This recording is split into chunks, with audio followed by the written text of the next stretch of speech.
So I would like to thank you for this laudable introduction. So the task before me today is to present the effect of salt on the performance of high temperature semiconductor polymers. So the outline of the presentation goes down, so I'm not going to go through this outline one by one, but you are still going to see them as we go on from the presentation. So I'm going to start with the motivation behind this study and the challenges of cement additives in seawater system. So, and the challenges of faced by cement additives on seawater or salt systems. So we are going to move on from there. So always cementing.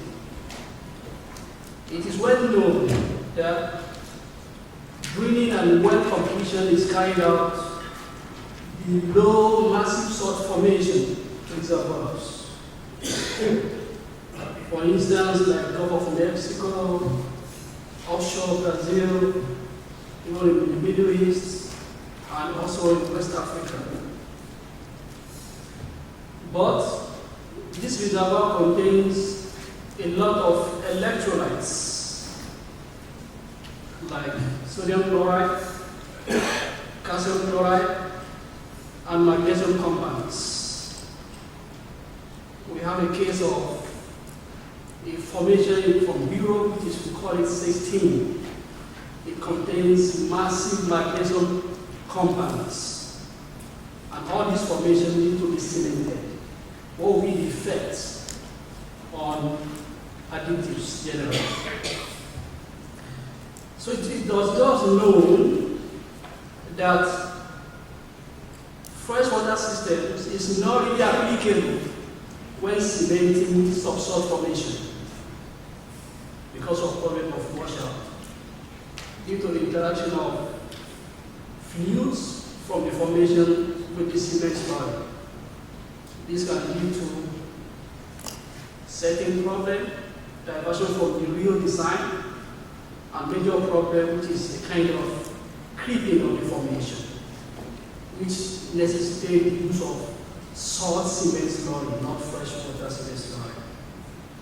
But the biggest challenge on the additives is that we have limited additives, be it for cement or for drilling work, that is tolerant to this kind of formation, most especially diluted elements like calcium and magnesium. That is the motivation behind this project, which shows that we should really be very keen to know that when we form this cement story down hole, what's really happened. That is, out of sight should never be out of mind. We should care about what is really going on down with the additives that we mix with the cement story. That's why this project is really very, very important. So how was the data generated? So for the cement slurry design, we have 3 cement systems. The freshwater cement system, sodium chloride cement slurry, and then also seawater as the mixing water. But the freshwater cement system is the conventional one. So this cement slurry mixing was done according to APR RP 10V 2005, where the liquid fluorous additives used for this study was mixed with the mixing water, and then afterwards cement was added and everything mixed together. But for the sodium chloride system, the salt, that is 20%, like weight of water of sodium chloride, was added to the cement, blend together, and then add to the mixing water. For the case of seawater cement system, we just use seawater, synthetic seawater, which we are going to see the composition later. And for what we are going to see later at the end of this study, there's a kind of slurry we obtained using the delay addition method. What do I mean delay addition method? This is taken out of the box. This usual thing is to have the additive to mixing water is liquid, but what we do is we delay the addition of this additive to mixing water. When we prepare the cement slurry, we just add the additive to cement slurry and then we protonize in the consistometer to see. You are going to see the effect of doing this, taken outside the box. So the water to cement ratio used for this study is 0.48 because of the introduction of silica, which we are going to see. So for the filtration test, static fluid loss test was carried out. From the picture you can see the scheme according to API 10A. For neat cement slurry, basically what do we have? The hydration in less than 1 minute. You lost all the fluid immediately with formation of big filter cake, which is correspond to fluid loss control. A good fluid loss control of less than 50 ml is possible with good fluid loss additive. You can get up to less than 50 ml, which you are going to see later on, with a very thin filter cake. It is a condition for no sedimentation, stable condition. So now let's look at the chemistry of the material, because we always want to give most of the information on the material because these are the key that determines what is going on in cement slurry. So for this chemistry of the materials, we use a standard Oilwell cement with this composition. Also, the silica flour we use is SSA1, strength stabilizing agent, with this composition determined by SRF. But for this study, cement blend of 65 to 35% cement to silica ratio was used in order to avert what we know as strength retrogression, because the study was conducted at 150 degrees Celsius. So that means there's no problem of strength retrogression. And also for the polymer, which is the FLA that was used, humic acid polymer was used. So the humic acid that was used as backbone finds its genesis as a kind of pit bar in nature, which transform into lignite and over into what we know as solid mineral, which is normally called coal. But one good thing about this humic acid is, with simple hydrolysis under alkali condition, you can obtain humic acid. So for this study, we use caustic humic acid. The structure of the humic acid, according to Stevenson, 1982, is shown above. The humic acid is the backbone of this polymer, and then we have lateral chains of AMPS and NDM with diacrylamide and acrylic acid grafted onto the chain.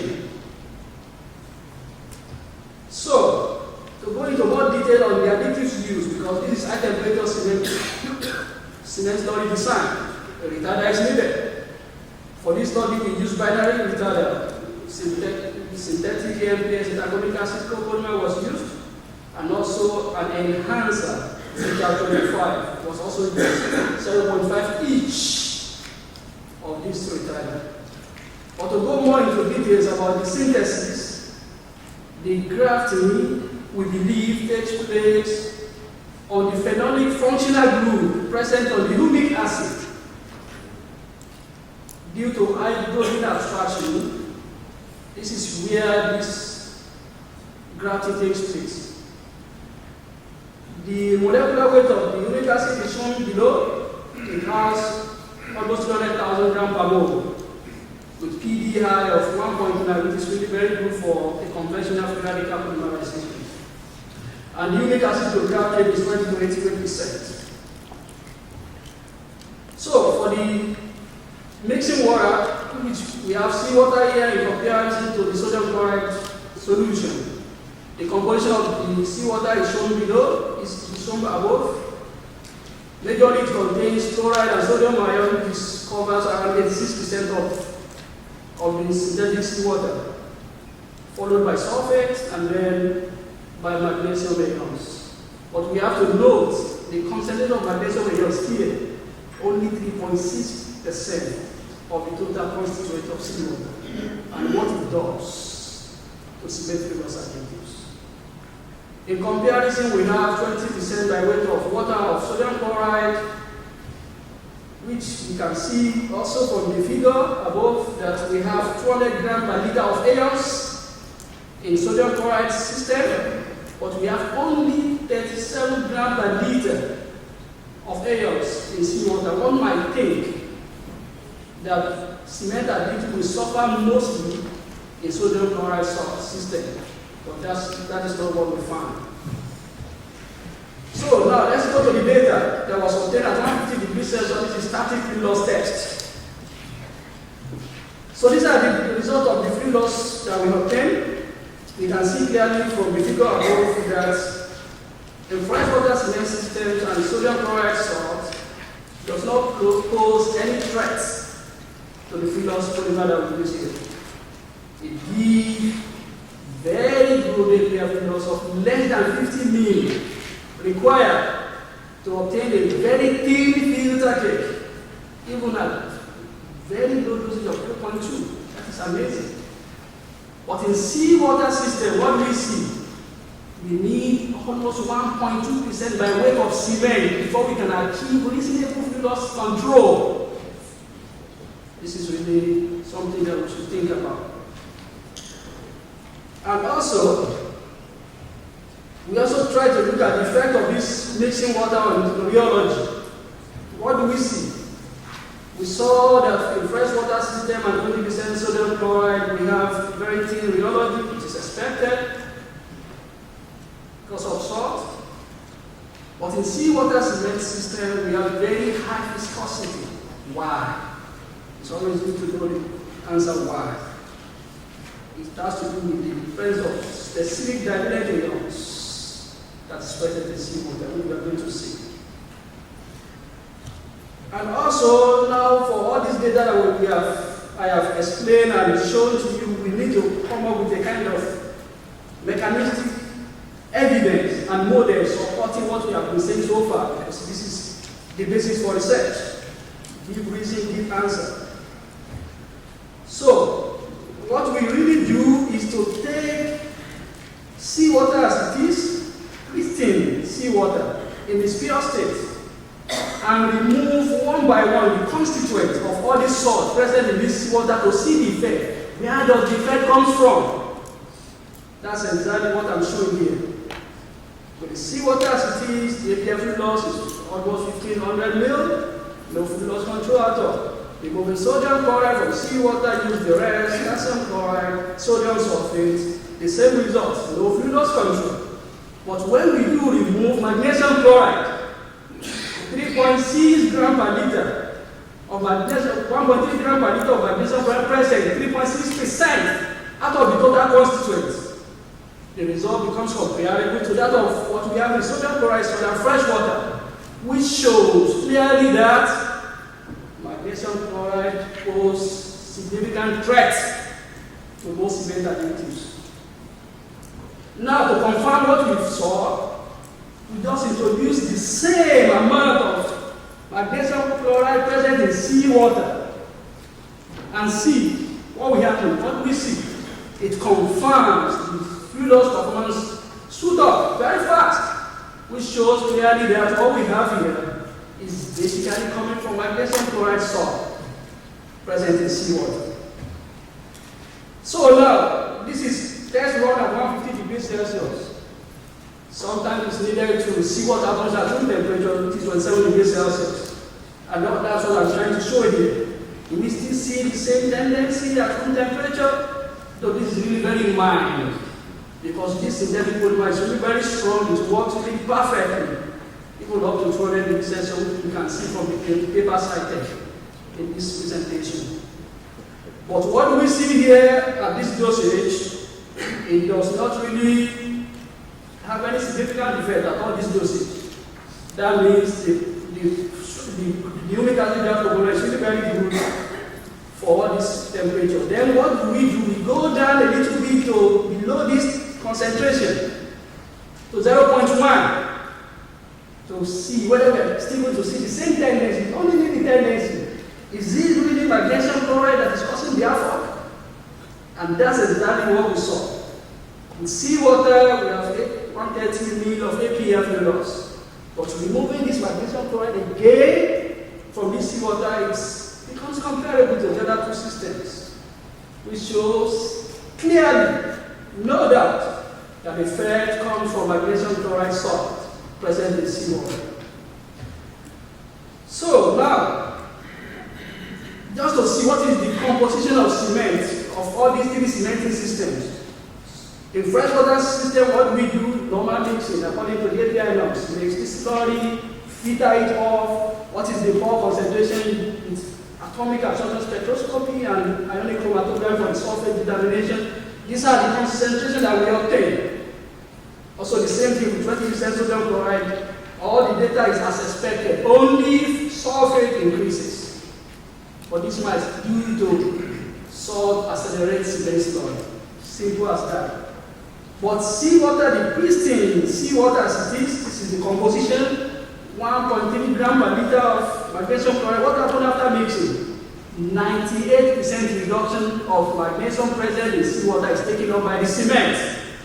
And these are where the additives interact with, which shows clearly why most of the additives are not stable in salt cement system, most especially for seawater.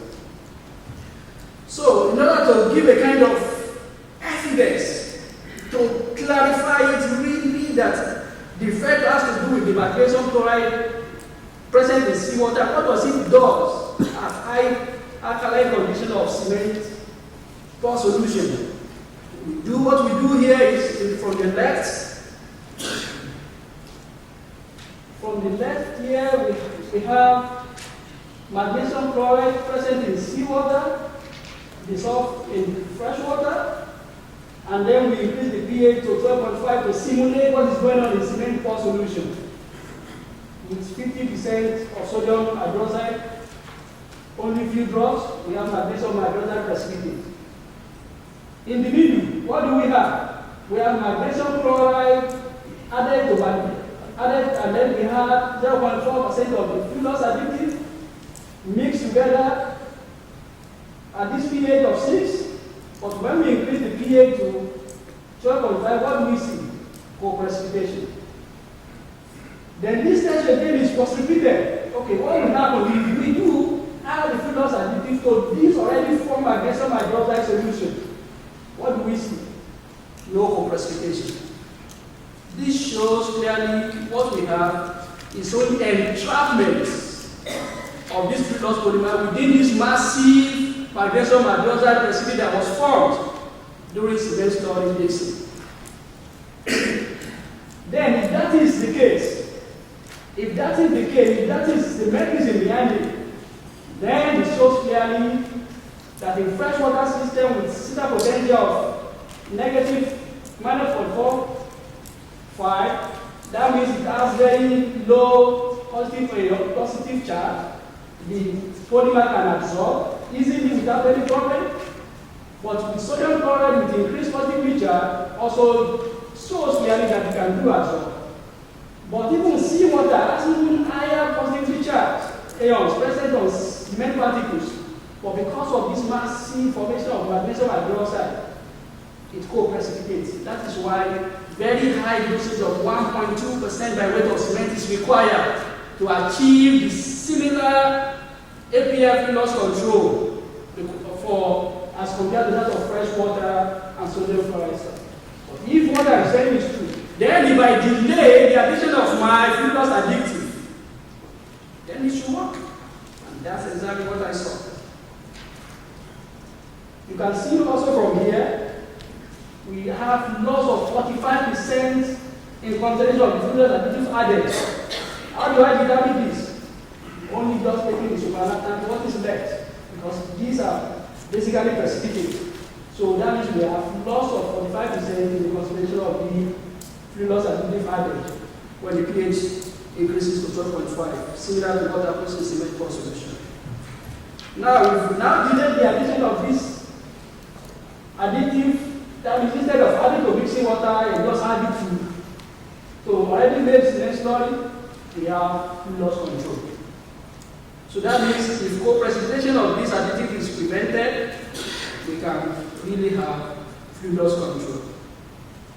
So it does shows, in conclusion, that humic acid does work really very good in freshwater system and sodium chloride salt, but in seawater is significantly affected because of only 1.8 gram per liter of magnesium chloride present in seawater.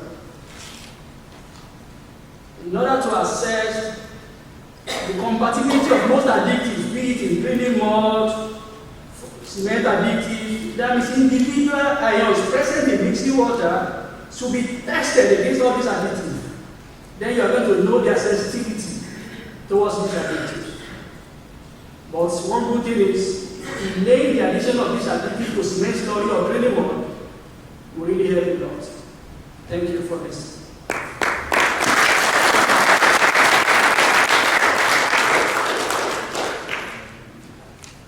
Thank you very much indeed, Salami. There's a couple of questions already.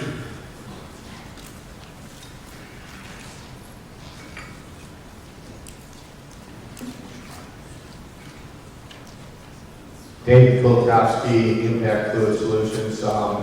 Very interesting paper. I find it pretty special that you were able to analyze that and figure